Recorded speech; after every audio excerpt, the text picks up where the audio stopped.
Para o filósofo romeno Emil Cioran, nascer é a maior tragédia da vida.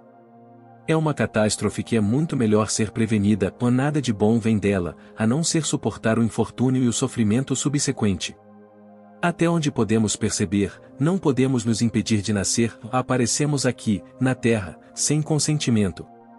No entanto, poderíamos impedir que outras almas superassem o mesmo destino terrível que se abateu sobre todos nós. No entanto, a procriação parece um impulso forte demais para a humanidade deixar de lado. Cioran chega a chamar a procriação de crime. E assim, as pessoas repetidamente cometem o crime de se tornarem pais. Emil Cioran é considerado um dos filósofos mais pessimistas da história. Suas obras escritas são sombrias e contêm um desdém pela existência. Este vídeo continua a jornada na visão de mundo pessimista de Cioran enquanto nos aprofundamos em sua vida e exploramos seu trabalho posterior, The Trouble with Being Born, uma coleção de aforismos ilustrando por que nascer é um desastre, o que causa nosso sofrimento e o que poderíamos fazer para lidar com isso. Devido ao estilo aforístico do livro, este vídeo não é um resumo ou visão geral completa, mas uma reflexão sobre os temas que, na minha opinião, capturam sua essência. Espero que você goste deste vídeo. A única coisa que Emil Cioran lamentava mais do que ter nascido era ter nascido romeno, pois ele notou que o povo romeno tem um talento único de desperdiçar tempo. De acordo com Cioran, a Romênia era um sindicato de fracassos, e os romenos eram um povo que nunca deveria ter sido. Comparado aos alemães de força de vontade ou à grandeza das conquistas espanholas, ele contava os romenos entre os perdedores da história. Por isso, Cioran considerou fazer parte do povo romeno uma grande maldição. Emil Mihai Cioran nasceu na remota vila de Rezenar.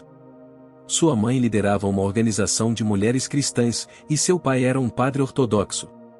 Apesar de sua proeminente formação cristã, Cioran rejeitou a teologia e abraçou a filosofia, que estudou em Bucareste.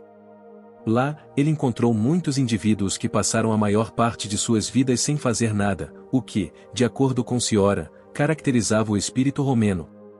Ele ficou particularmente perplexo com um de seus professores, Ionescu, que frequentemente plagiava, improvisava suas palestras e às vezes nem aparecia em suas palestras, afirmando que não tinha nada a dizer. Aos 23 anos, Cioran escreveu On the Heights of Despair, que se aprofunda nos lados mais sombrios da existência e na profundidade do sofrimento humano.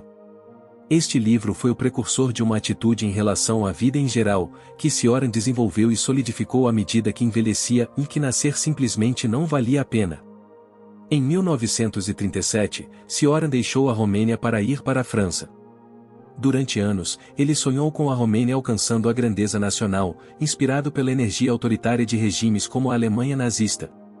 No entanto, ao testemunhar a violência e o antissemitismo de movimentos como a Guarda de Ferro da Romênia, sua admiração por regimes nacionalistas e fascistas se transformou em desilusão e desdém. Ele se sentiu envergonhado de sua antiga glorificação da Guarda de Ferro. O derramamento de sangue da guerra o fez perder a esperança na humanidade, e então ele se refugiou em si mesmo. Cioran rompeu com seu passado romeno ao decidir ficar na França, para nunca mais voltar. Ele rejeitou a oportunidade de uma carreira acadêmica bem-sucedida ao se recusar a escrever sua tese de doutorado. Ao contrário dos colegas filósofos Albert Camus, Jean-Paul Sartre e Simone de Beauvoir, que ele conheceu e até andou com eles, Cioran não era tão ambicioso. Ele não queria ser um membro bem-sucedido da sociedade. Ele evitava trabalhar. Ele aspirava a ser um parasita. Por exemplo, em vez de escrever sua tese, ele usou seu status de estudante para tirar vantagem de refeições baratas em restaurantes estudantis. Ele personificou o fracasso e se tornou o que ele antes detestava no povo romeno, um especialista em desperdiçar tempo ou, como ele afirmou, ter a paixão por ser improdutivo. No entanto, a vida de Cioran não foi sem realizações, longe disso. Ele escreveu vários livros altamente estimados, mas nunca falou muito bem deles e consistentemente recusou prêmios literários. No início dos seus 60 anos, The Trouble with Being Born foi publicado. Este livro será o foco do resto do vídeo.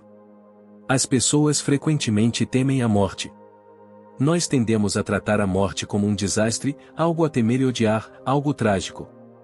No entanto, de acordo com Ciora, o desastre não está na morte, mas no nascimento, uma posição que ele expande em seu livro The Trouble with Being Born. Ciora concluiu que a vida não é nada mais do que um acidente risível.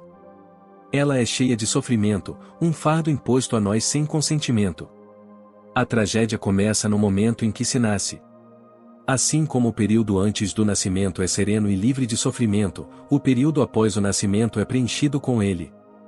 Não nascer é liberdade, segundo Ciora. Eu anseio por ser livre e desesperadamente livre. Livre como os natimortos são livres, ele escreveu. Ele descreveu seu anseio pelo período antes do nascimento, não porque ele se sentiu tão bem ou porque ele se divertiu muito durante aquele nada e encontrou profunda felicidade e alegria ali, mas precisamente porque ele não conseguia senti-lo.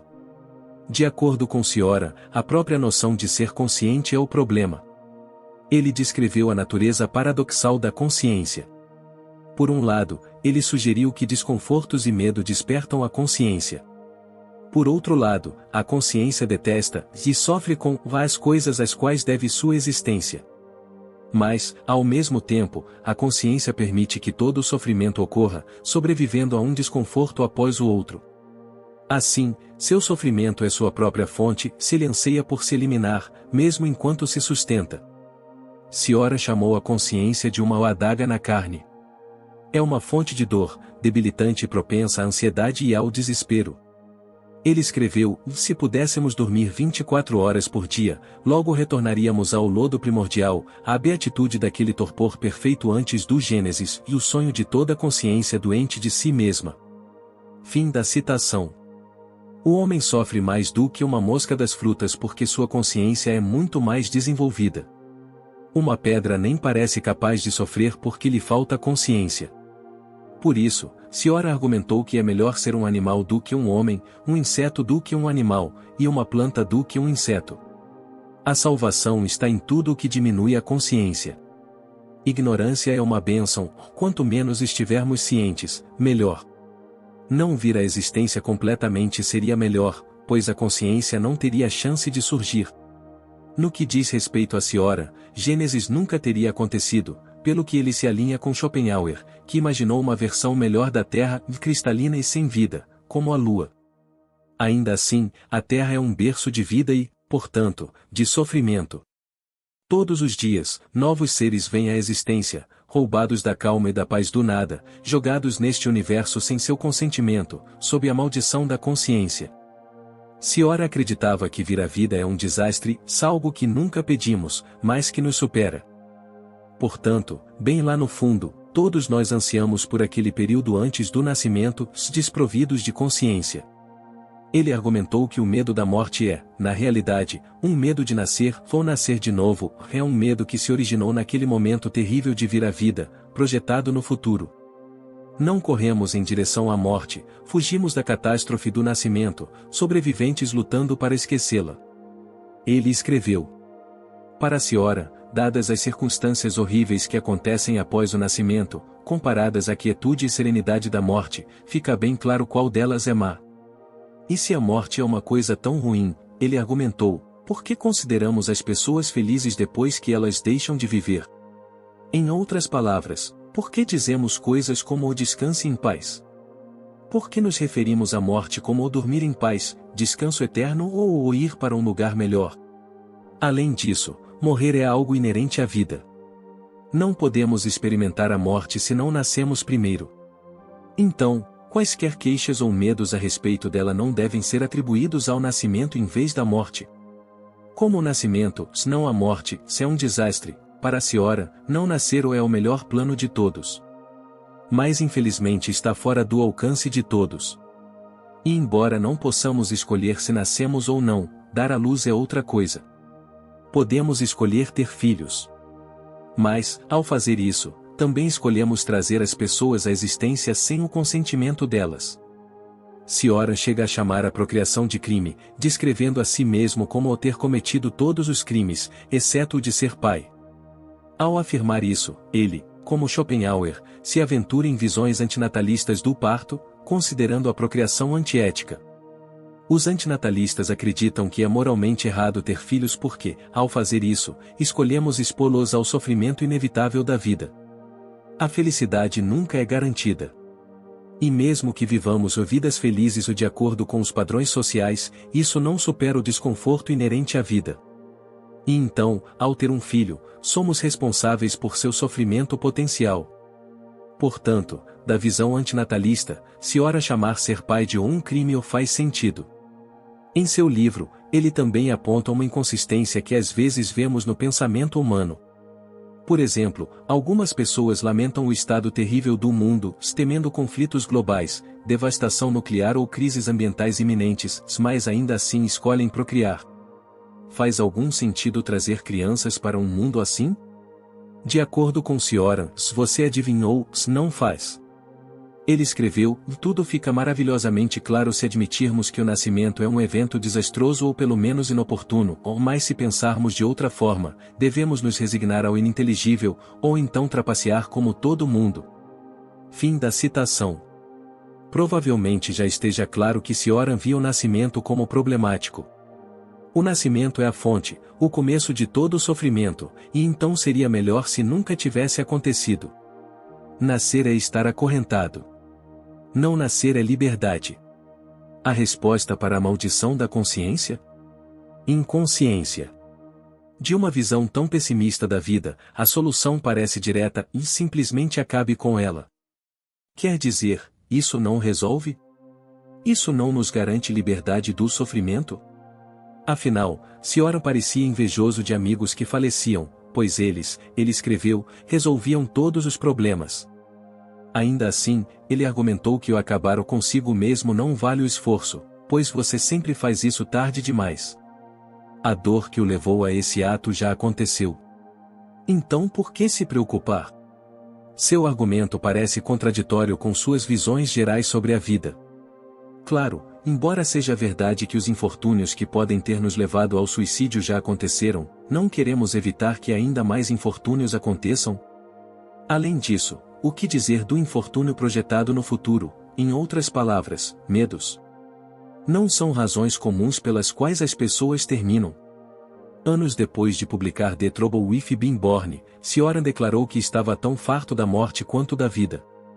Dado, então, o sofrimento adicional que o terminar a si mesmo o gera, abster-se disso faz sentido. Mas se decidirmos permanecer, o que faremos? Além de abraçar seu pessimismo, Cioran tinha soluções? The Trouble with Being Born nunca dá conselhos explícitos. No entanto, ele mostra vislumbres de como Cioran navega a sua existência. Ele passava os dias suportando a si mesmo, e um de seus métodos de resistência era escrever livros, que ele chamava de O Suicídio Adiado. Escrever lhe trazia consolo. Ele se recusou a escrever academicamente ou explicar sua filosofia. Ele nem se considerava um filósofo. Ele escreveu em aforismos, expressando-se e mostrando como se sentia. Ele frequentemente se contradizia, o que não o incomodava, pois via seus escritos como verdades momentâneas. Cioran também apontou para a aceitação ou, mais especificamente, a percepção de que o nascimento é uma derrota, que parece uma rendição. Aceitar que fomos conquistados vem com um alívio que torna a existência suportável. Ele também insinuou a taraquisia, um estado de calma buscado pelos epicuristas e estoicos, embora não dê instruções específicas sobre como alcançá-lo. Sua maneira de lidar com o infortúnio é interessante, pois parece quase masoquista, e em vez de evitá-lo, ele o perseguiu. E sua vida foi uma prova disso. Por exemplo, ele escolheu a existência de um fracasso. Embora, na realidade, ele não fosse, ele se esforçou. Por exemplo, ele evitou a fama, rejeitou elogios e viveu em austeridade. Durante a maior parte de sua vida adulta, ele não trabalhou. Em vez disso, ele andava com outros fracassados e perdedores. Pessoas que não faziam nada de suas vidas, ele encontrava uma companhia agradável. Mas ele não fez isso necessariamente porque amava o infortúnio, ele simplesmente não gostava de ser surpreendido pelo infortúnio. E sejamos realistas, se estamos muito apegados a coisas como sucesso, riqueza e fama, também somos muito suscetíveis a sofrer fracasso, pobreza e ser insignificantes aos olhos do público. Então, ao acolher esses infortúnios em vez de evitá-los, encontrá-los dói muito menos. Ciora não aderiu a métodos e sistemas para erradicar o sofrimento. Ele não era o tipo de cara que praticava uma filosofia como o estoicismo ou seguia uma tradição religiosa. Ele não era um grande fã de soluções racionais e estruturadas para a natureza complexa e irracional do sofrimento humano. Ele via a religião como uma fuga da dura realidade, ou seja, que a vida não tem sentido e sofremos sem motivo. Cético e relutante como era, ele simplesmente suportou, absorvendo a vida crua, vendo-a pelo que ela é, num desastre enraizado no nascimento e sem salvação. Obrigado por assistir. Espero que tenham gostado. Não esqueçam de se inscrever no canal e deixar seus comentários.